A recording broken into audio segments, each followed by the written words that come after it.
Recording. This is the Tombigbee Tales. I'm your host, Shannon Evans, and I write about a small town in northeast Mississippi on the Tombigbee River called Columbus, and sometimes I write about the rest of the state. Tonight's episode is about one of my author friends and my favorite writing accountability buddy, Julie Whitehead. Julie, thank you so much for coming on the show, and I'm just so thrilled to share about your new book that's coming out, Hurricane Baby. Yes, ma'am. I'm looking forward to talking with you too. Well, Julie, tell us a little bit about history about whatever you want to share about you and your writing journey and what got you into writing Hurricane Baby. Let's see. Writing probably came on my radar about age 8. I was always checking books out of the library. I'd been an early reader, and my mom never monitored what I checked out. Neither did the librarian. And I remember checking out a book one day that talked about the newspaper industry and how newspapers were made and how articles were written and how you gathered research for articles and just all this interesting stuff about this job that I never really thought very much about. I read the commercial appeal at my grandparents' house, the Memphis paper, that's what my grandfather took, and I was just fascinated with the whole idea. And that's when I decided I wanted to be a writer, specifically a journalist. So And I is your continued in that. undergraduate? I'm sorry, I didn't mean to cut you off. Go ahead. I continued in that. I did some work with the school newspaper at school. What we had, what little bit of one we had. I always did well in English class and writing papers. And I started in college at Mississippi State University with a major in communications with a journalism emphasis. The actual journalism degree in Mississippi is at Ole Miss, but I didn't want to go to Ole Miss. I tried it and didn't like it.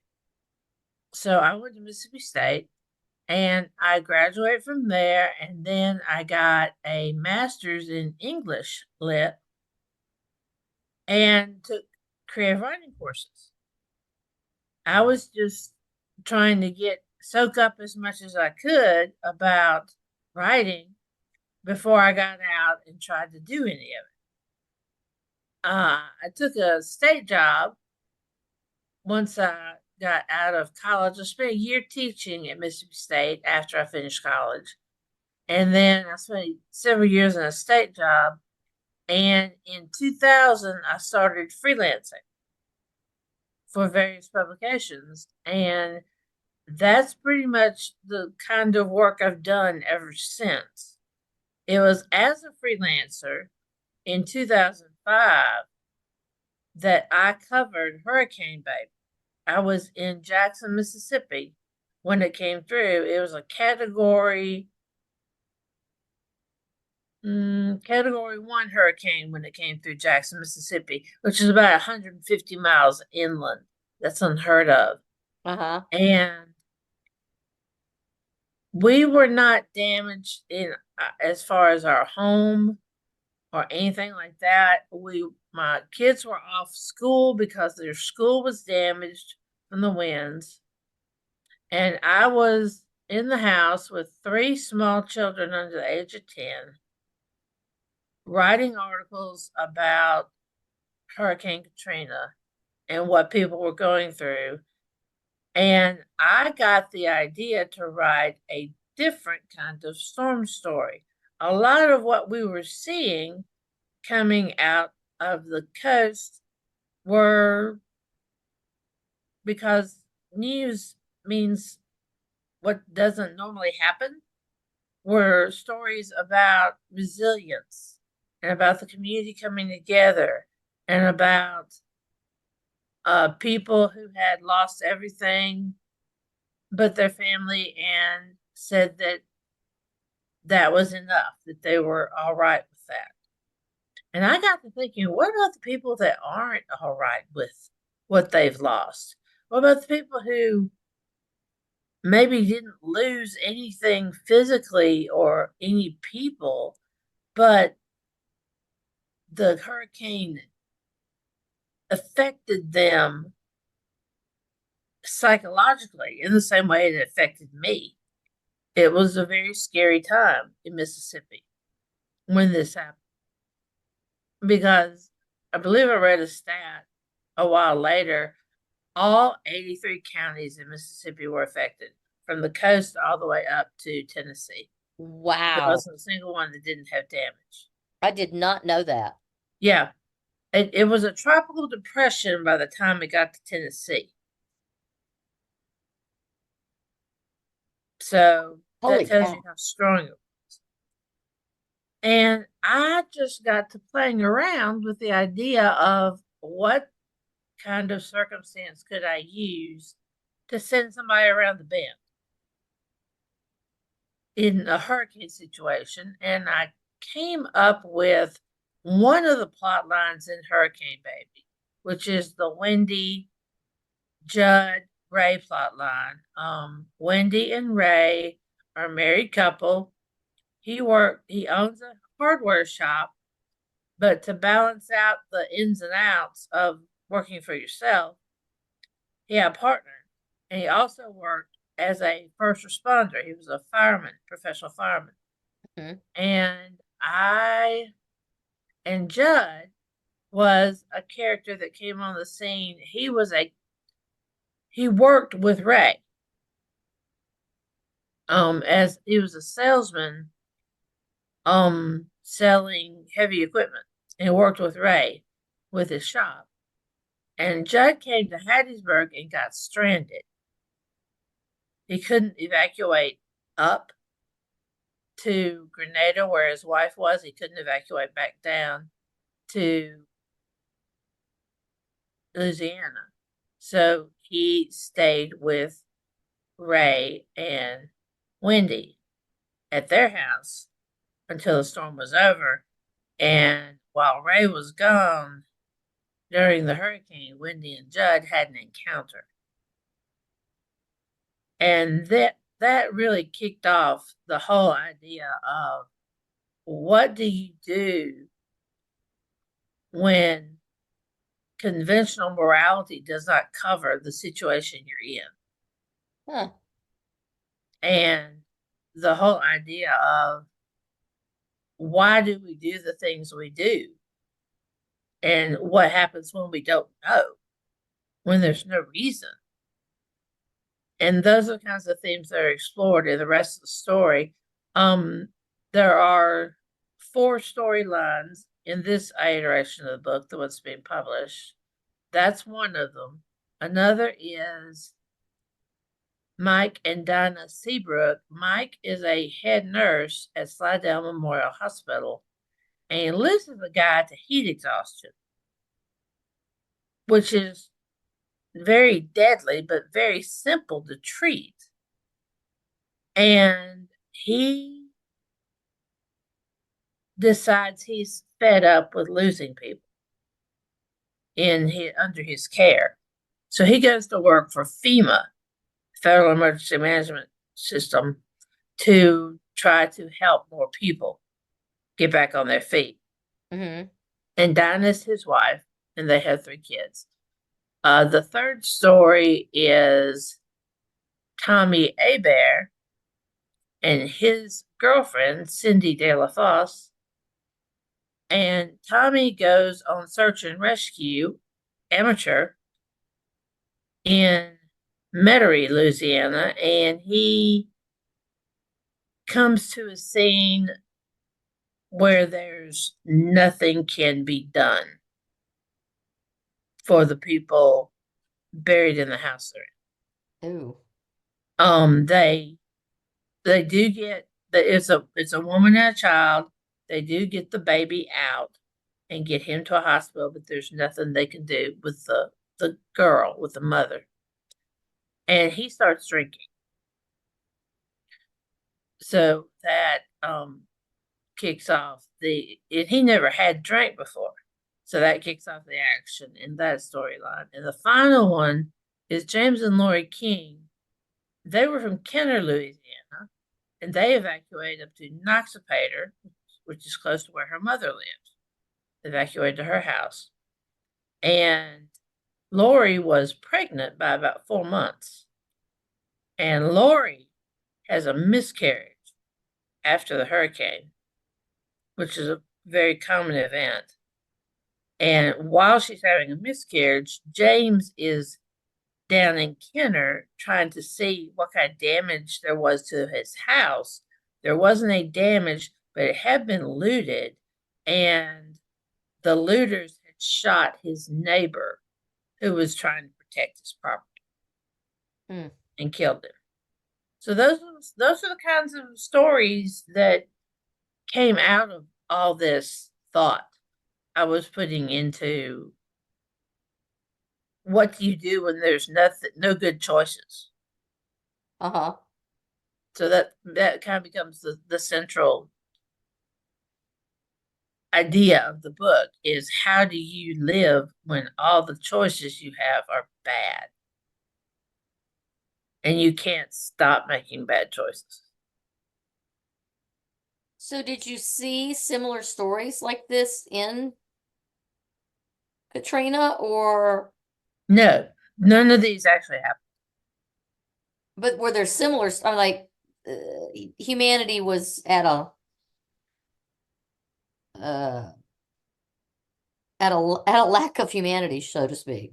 Oh, now that you did see. Now there was a lot of there were places in Jackson where there was gunfire over ice. Ice was at a very big premium to people trying to keep their freezers going Uh-huh. without losing all the food they had. And that got down to where people were shooting at each other over bags of ice. Uh-huh. And that was pretty terrible. Bag Um, ice. Wow. I was at that point I was working for a university in Utah and I was living in Salt Lake City at that point. mhm, I couldn't get in touch with my family in Columbus or Jackson for about 5 days. right. Phones were out, and cell towers were down all over the state. Nobody Uh-huh. could get through. It was very difficult. Um, you kept hearing stories, but again, because we like to tell ourselves stories of hope, they would percolate up things that went well. There was one gentleman that we heard a story about down in New Orleans. You know those big jugs of water they used for water fountains back then? Yeah. For the water dispensers? Yeah, yeah. He took a jug of water that size, took it to the priest, had it blessed, and poured it around his house and his business, and neither suffered a scratch of damage. Oh, wow. But that wasn't where I was going with what was in. That's not in the book. That's not the kind of story I was looking at. I was looking more at what wasn't being said Uh-huh. out loud. And you knew it had to be happening because we heard so many stories coming out of the Superdome. And you didn't know if they were true or not. But just the idea of some of what went on there was very disturbing. So that And I so that decided to stray away from anything that I had actually heard, told, or heard on the news and just write something new. not connected to your book, but connected to the story of the hurricane. Mm-hmm. Remember the man who had the nursing homes and then he evacuated all the nursing home people and put them in a warehouse. And most of them died because of heat exhaustion and Are abandonment. you talking about 5 days of memorial? Yeah. Okay. That man's estate is going up for auction. Mm. I went and saw some of the items. it blows my mind. I mean, he owned the chair that Huey Long was assassinated in. He owned millions of dollars in artwork that he had gotten in he'd bought in Europe in churches and cathedrals that no longer are churches or cathedrals. The amount of just things he had are phenomenal. And to think, what could he have just used out of his own millions to have actually cared for those people Right, and just done them right? right. And I think that ties back to what I was saying about the fragility of conventional morality, because when something like this happens, to my understanding, rational thought flies out the window. It he may have been evil and didn't think of how to take care of those people, but also in the middle of it, when you are there and you are looking at these people and the water is rising, that's probably not something you're going to think about. You're going to think about trying to get them out as best you can. You would think. Yeah. And maybe that's the best he thought he could do, because there were no evacuation routes out of New Orleans at all. Um, I knew somebody that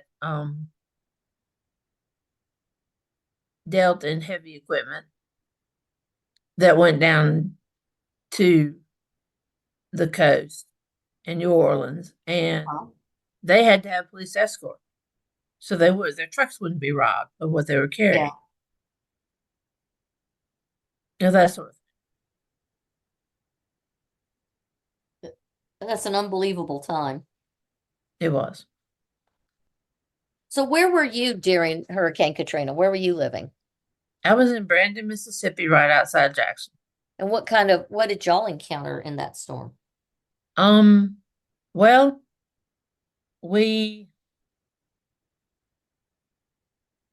I took it more seriously, I think, than anybody else did, because that's just my personality.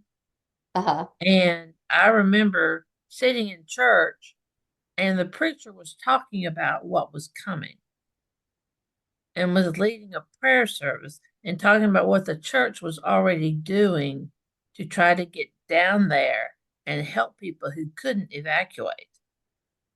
Uh-huh. And I made a grocery list of what I could think of that we'd need to have if we were stranded or out of power, or lost a roof for a week. Uh-huh. And I told my husband we're going grocery shopping after this. And he kind of poo pooed it. And I said, nah. I said, I'm not messing with this. I'm serious. And so I had a 6-month-old child. We got enough baby food for her. And then when the winds actually came, we didn't have one area we could congregate together. Me and my 6-month-old went into the closet in her room, and my 9-year-old and 6-year-old went into a closet in the 6-year-old's room. And they took card games and that kind of thing. They played a lot of games while we were waiting the wind out. And my husband was in the guest bathroom, half bath, across the other side of the house. And I took the baby's diaper bag and I filled it as much as I could stuff into it. Everything I thought that might be needed Uh-huh. in the days ahead: baby food, diapers, my wallet, my computer, my driver's license, whatever cash I could get my hands on in the house. Uh-huh. Because I knew if the power went down, you couldn't use a credit card to get anything. So that was where I was mentally with the storm. And I plowed through it, but not without cost. What do you mean? That was kind of the start of when I um started having a nervous breakdown, is what it comes down to. Ouch. That is a high cost. Hmm. So after the storm, how long was it before Jackson went back to normal? I think my girls went back to school the following Monday. It happened on Monday morning, and they went back to school the following Monday. They were able to fix the roof on the school that had been damaged. Uh-huh. And were able to clean up the tree damage everywhere else in the county. We finally got electricity back on a Thursday, and we had to move out of our house because we lost power. Wow. And we stayed there for 3 days. And then my husband's mother got power, and we had already seen the ill effects of the heat on our 6 month old. Uh-huh. So we went and lived with her for a couple of days until power came back on at our house. And then we got everything loaded up and moved back into our house, and the power went out again. Oh no. Oh, you have no idea. I called Entergy and I just lost it. Not screaming at them or anything, but I was just crying. I said, we just came back in from losing. I know y'all are in trouble. I know y'all have got your own problems, but we need power up here again too. And to get somebody over here to look into what happened. What caused the power to go out again? Was it just an overload on the grid? They speculation was that someone trying to help out dropped a tree on the line for our neighborhood, Ugh. but there's no proof of that. Uh-huh.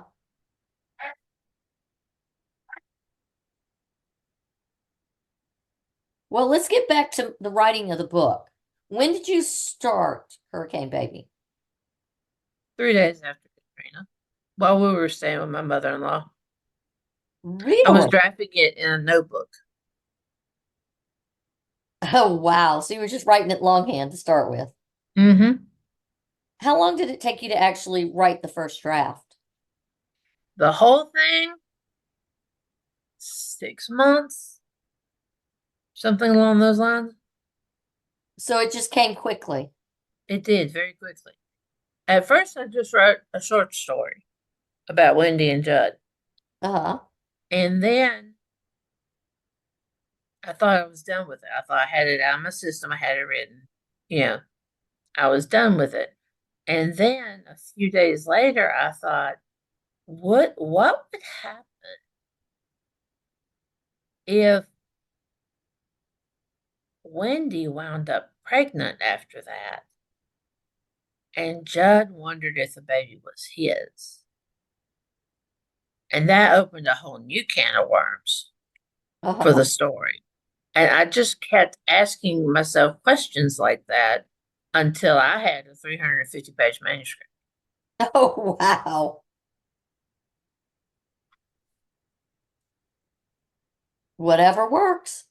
Yeah, That's amazing.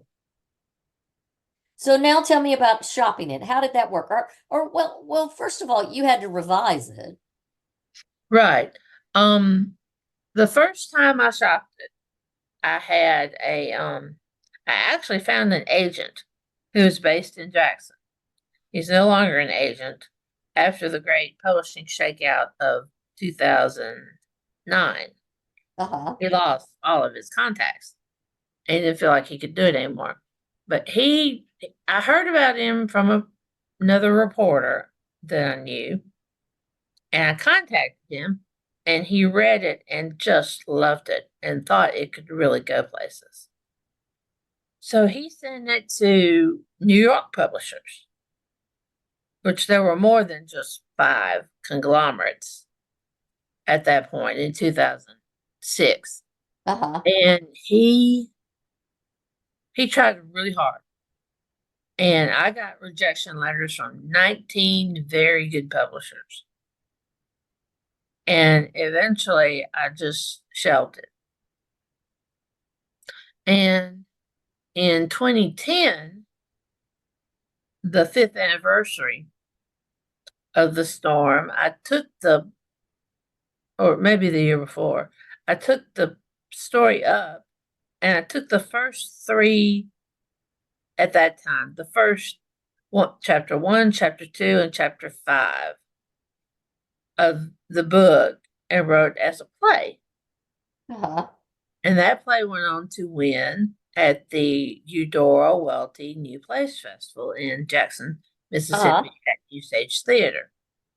They didn't produce it. They did a stage reading. They didn't produce it as a main stage play, but they did a stage reading, and I got a prize and a little plaque and all that good stuff. And I left it alone after that. I entered the MFA program with the W in 2015. And one day while I was taking fiction workshop, I didn't have anything to turn in. So I went and dug up the first part of the story all the way back to the beginning and put it in the um, class. And it had a very favorable reaction from everybody that read it. The one caveat was Mary Miller. She asked me, how do you make people care when there are people who lost everything about this couple that reacted this way Mm-hmm. that doesn't make any sense? I guess she wasn't sold on the premise, but she's come around, and it was so that made me really think about the book some more. And in January 2022, I picked it up again and decided to toss all the boring parts and make it where each before had been a chapter into a short story as best I could and write it as a series of interrelated short stories. And that's how it finally got completed the second time. Huh. So that was when we were in class. Right, Cool. So then you finished it the second time and then you started shopping it around. right. Okay, how did it get picked up? Tell me that story. And who picked it up? Madville Publishing down in Texas, who I had never heard of before I started doing this. Uh-huh. My way, I thought, okay, I have done the rounds with New York. It's worse now than it was then, as far as being centralized and what was being put out. And I thought, I'm too old to wait for them to do their thing. So I just decided to shop at two small presses, independent presses, and university presses. And I put together lists from various places, poets and writers, and AWP, different lists on the internet that listed out. I looked for people that took Southern fiction. I looked for people that took short stories, and that cut down on the list of who I could send to. But that was good because I would be sending to anybody that didn't want it. Uh-huh. And so that's what I did. Madville was towards the end of me sending it out. They had put not exactly a call for submissions, but they had said we're about to open for queries in summer 2003. And so in the 1st of June, I wrote them a question: is it summer 2003 yet? In other words, are you open for queries? Yeah, yeah. Are you open for query? And yeah, and they said, give us 2 weeks. I said, okay. So I did. And I sent back, and she said, send me a query. I said, okay. So I sent her the query letter that I developed for it, and she came back and wanted the manuscript. She sent the manuscript to her acquisitions person, Mike Hilbig, in Texas, who had been a victim of Hurricane Harvey. And he thought a lot about it. He really thought that with the anniversaries coming up and with the way the climate was changing and the storms were becoming stronger and more going further inland, that there might really be a market for this particular work. He said seems like more and more people are becoming victims of hurricanes rather than just the usual suspects on the coast. So he recommended it, and they offered me a contract, and I had it out to 20 other people at that point, but most of them were contests, and I knew they couldn't um take mine out of consideration for the contest and consider it separate. Uh-huh. There was one publisher that was not the case. I wrote to him and said, I've got an offer. Do you, what would you, are you in a position to counter offer? He said he wasn't. So after 4 days, I signed with Madville. Oh, wow. So that was quick. Hmm.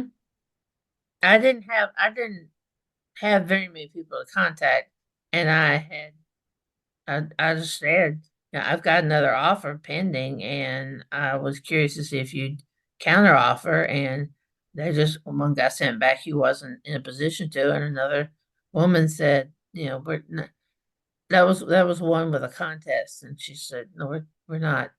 Our contest isn't structured well. We can do that. Yeah. So that was a good thing. Yes, because I have loved working with Madville. That's great. Well, so when does the book actually come out? August 20th, 2024. And what does that mean exactly for you? It means that it actually ships to people who've ordered it. Uh-huh. So people It can should be take available in pre-orders. bookstores, that sort of thing. So people can take pre-order. They can take pre-orders. Yes. Do they do it through their bookstore or how do they do it? Well, it's live at Amazon and Barnes and Noble and bookshop.org and all kinds of places. Walmart even has it online. Really? Yes, I found that out tonight. Um, it's overseas. It's a lot of overseas online bookstores. Really? Is it like English language or are they translating it already? I don't think they're translating it. I think it's strictly the English version. What it is, what seems to be what's happened, my unscientific guess, is that Madville uses Ingram as their distribution partner, Uh-huh. and Ingram is a multinational corporation. Yeah. And so other groups that pick up on Ingram's releases have picked up on this book. So what's your goal with this publication, with publishing this book? What's your big dream and then what's your immediate goal? Big dream, I think as big as I dare let myself think, is that maybe it'll be picked up for a movie. I Ooh, think that would be interesting. that would be cool. Yeah. Um, as far as realistically, I hope I make some money on it. Um, I'd like to sell at least 5,000 copies. Uh-huh. I'm not sure how realistic that is, but it seems like a good round number. Yeah. And I want to I want to get people thinking about this kind of fiction again because a lot what do I want to say? This kind of work doesn't seem to have as much of an audience as it used to. Southern Gothic, Why, Southern fiction in why do you think general. that is?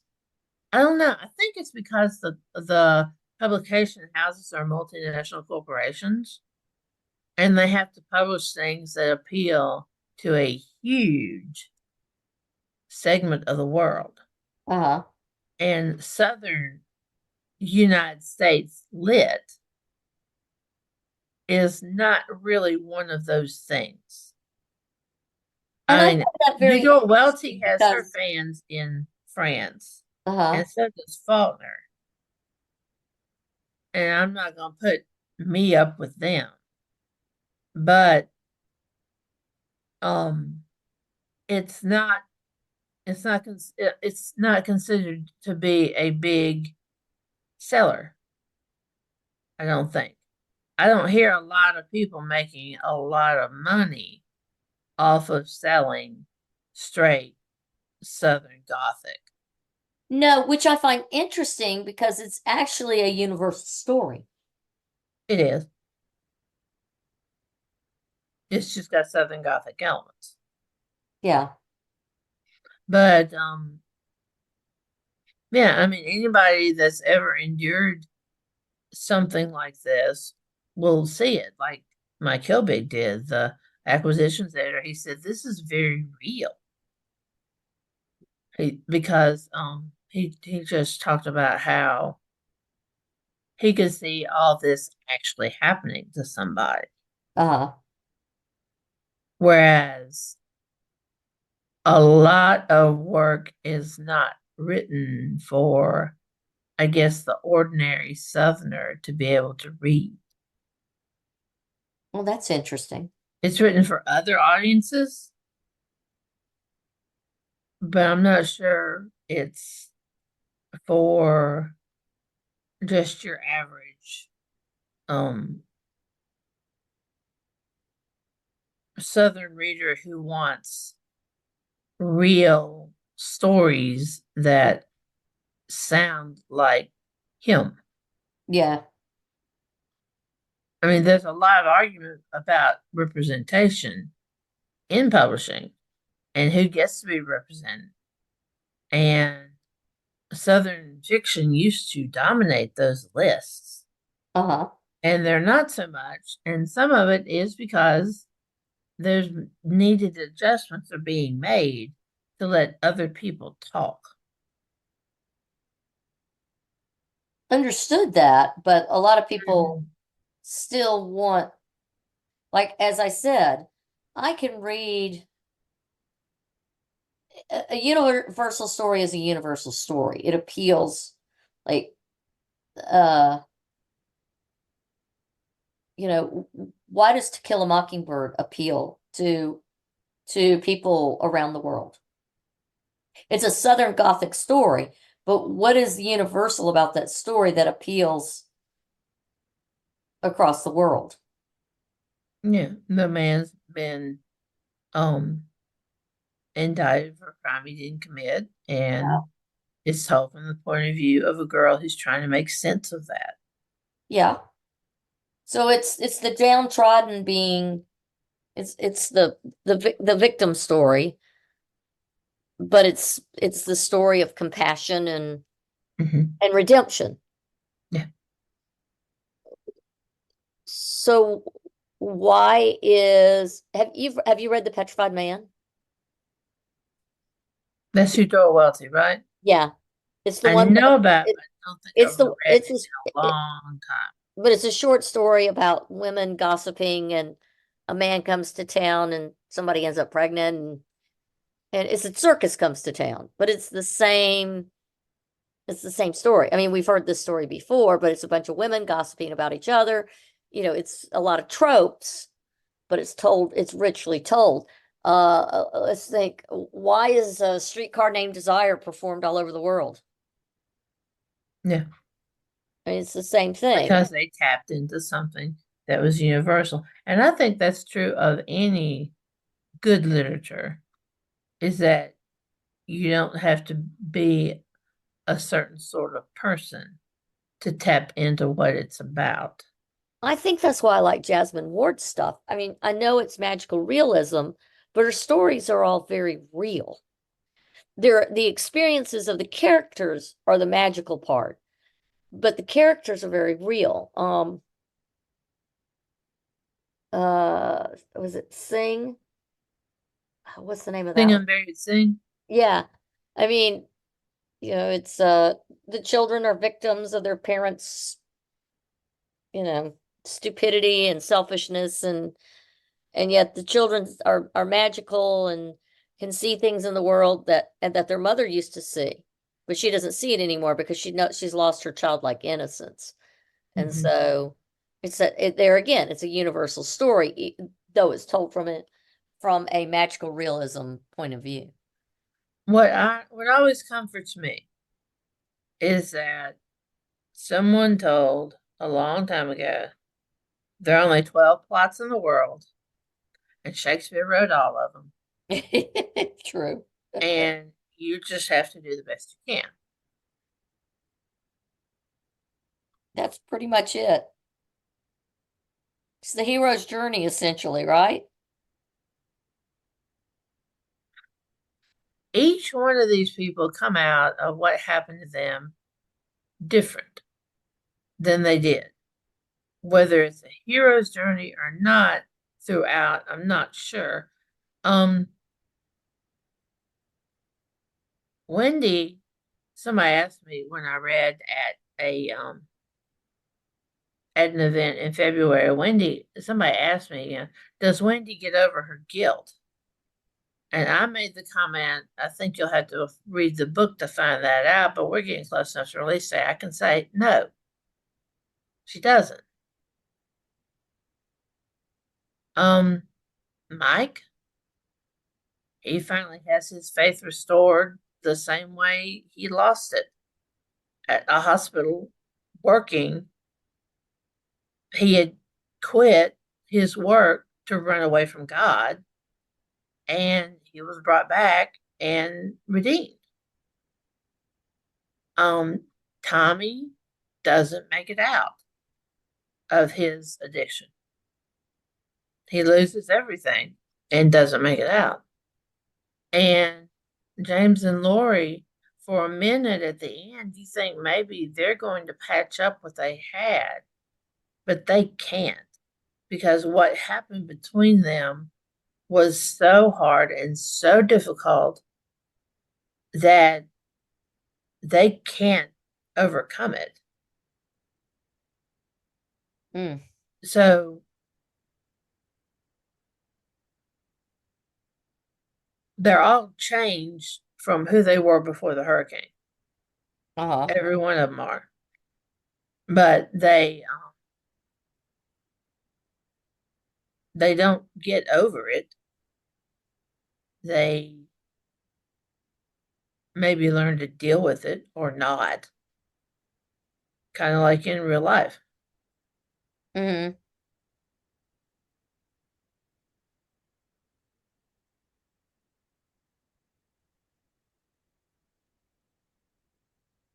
So what are you working on now?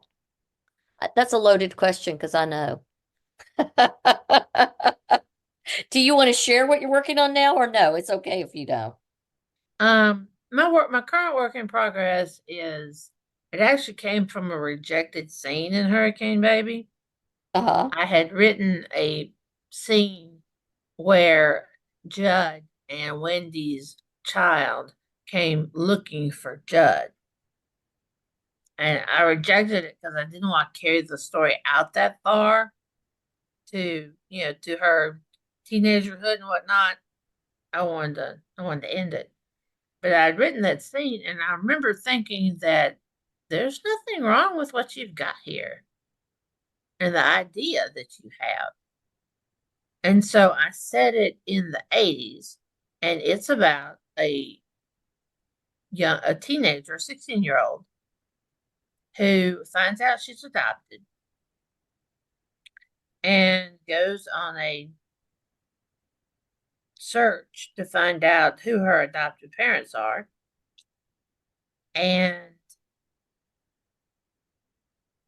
the story actually starts with the history of that situation. The first part of the book is written from the birth father's point of view about how the child was conceived and born. The second part of the story is about the birth mother's point of view, about what she endured after she gave birth to this child and what she went through in her life. And Uh-huh. the third part is about the teenager coming to find her parents and everything not turning out the way she hoped it would. Hmm.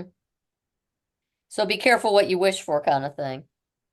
Yeah, I mean it's it's as dark as Hurricane Baby was, in some ways maybe even darker, but it ends on a much more hopeful note. I'll just say that.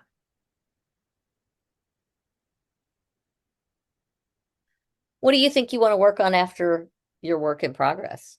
Do you want to go back to writing short stories and plays, or do you want to keep doing full-length pieces or mix and match? Um, I got a really good idea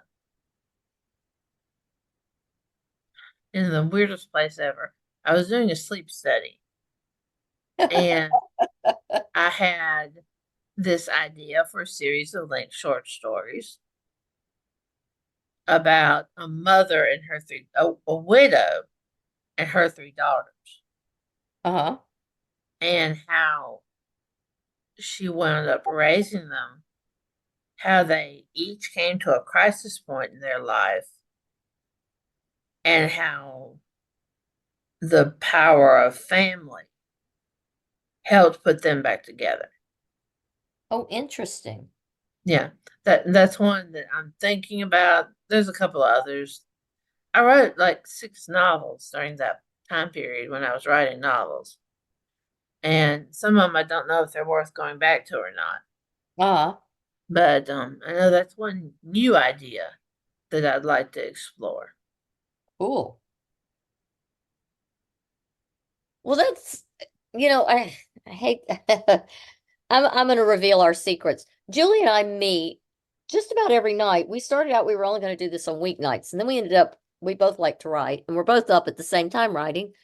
So our writing patterns match. So we're like every night we go, hey, it's 6:30, I'm headed in. Are you headed in? Yep, I'm headed in. Oh, I'm stuck. Or oh, I think I need to outline. Or oh, so we give each other encouragement. And sometimes it's a matter of more is better, you can cut later. Or sometimes you just got to write stuff to get their backstory just so you get it straight in your head. So she and I have been doing this for what, almost a year now. Something like that. We good gracious. Maybe not. Did we start on it when I started looking for a home You were, or it was in 20, well, I know I read a draft of Hurricane Baby, and then okay. you had shopped it out to all the majors and you were ready to not do it. And I was like, well, just try one more time.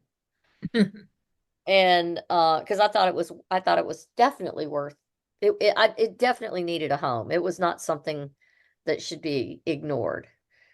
And you had so much passion for it.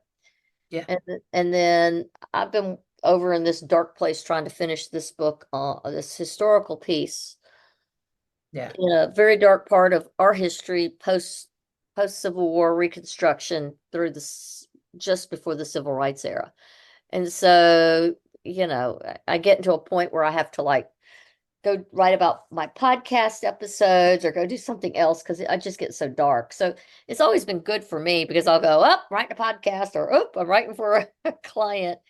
yeah, So it's always good. I've always enjoyed having somebody that I can commiserate with when I'm stuck or You Mm-hmm. will Same laugh at here. me when I start taking myself too seriously because I have a bad habit of doing that. Or, you know, we can say, hey, go play with family, go enjoy family. It's nice to have someone that you can um more than just be accountable with. It's like we're our each other's cheer squad in a weird um isolated manner. So Yeah. it's The thing about the writing game is if you don't have somebody to talk to about it, you will run yourself crazy. Because, I live in my head a lot anyway. don't And most writers. so if I if I don't get out of my head with somebody and have somebody have the perspective to say it's not a disaster if you don't write that scene right now. Uh-huh. If you write a different scene or whatever other scene you want to do, or if you want to write on your blog about how miserable you are, whatever you want to do, it's not a crisis. Or a lot of times writing feels like a crisis when Yeah. you take it as seriously as you That's an understatement some nights. I remember one night I said, I'm having an existential crisis. And you said, we don't have time. It's 6:30. Start writing. do. That was the appropriate response. Why don't you write about it? Well, I did. It became a short story. Yeah. Anyways, Julie, I always enjoy talking to you. I want to thank you for joining me tonight on Tom Bigby Tales. Um, Thank you so much, and I wish you the best of luck. And again, it's Hurricane Baby. Can you do pre-orders on Amazon already? You can on Amazon. Just type in either Julie Liddell Whitehead or Hurricane Baby Stories, and it should pull up.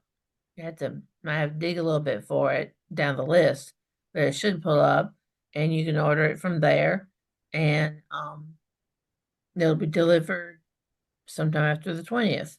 However, So can you Amazon order does it their from your business. own from your own website too? You can.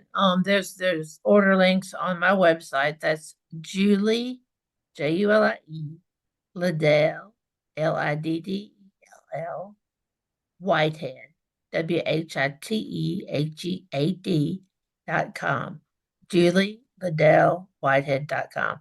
And you'll see order buttons So for several different I'll places put that in the show notes as well. there. Mm-hmm.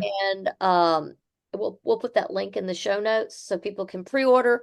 And then once the book is available, is once the book comes out and you've done a few book signings and whatnot, would you come back on my show? Oh, sure. I'd love to know how the book signings are going, and we can get we can build some more excitement for your book. I'm just excited to watch you get everything out there and get published and make it all come true. This has been an exciting thing to watch happen for you, and I'm really proud of you. All right. I appreciate it. All right. Well, thank you again, and this is the Tom Bigby Tales. Good night.